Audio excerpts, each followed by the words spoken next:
Selamünaleyküm əziz dostlar, xudahlarsa baş obyektimizdən yekləgəmiz, Muhammed öyünü ataq işlərini qılıb bərgəmiz. Bu obyektimiz poni dəmir sistemada üstünədir. Birimiz umman xidmətədir. Xudahlarsa birinin çox gətirib qızıb bərgəmiz. Zamanəvi katollar bilan, zamanəvi sandal radiatorlar bilan qızıb bərgəmiz. Görgənlərinizin sistemli katollar qızıb bərgəmiz. Varınteç katolları vardır. Bu katollarımıza gələn olacaq, konstansiyonlu katol vardır. Qazın ekonometri, qazı rasyodu kəm bu katollarımızdır. Xudahlarsa banda Muhammed'inə gen.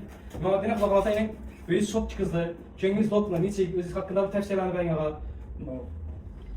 Bize evvelki sistema, demir sistemada oturuyorduk. Tamam.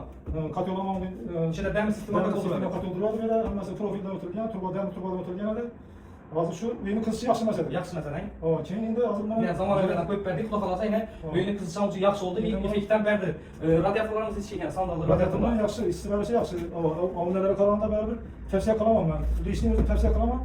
Eğer farkını şundan görüp şundan eğer koyamam desem ben değiştiğim tefsiye kalamam şunu.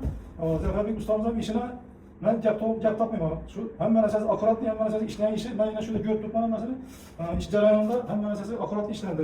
Şuna rahmet diyeyim hem mesela işler ustalarına rahmet işler.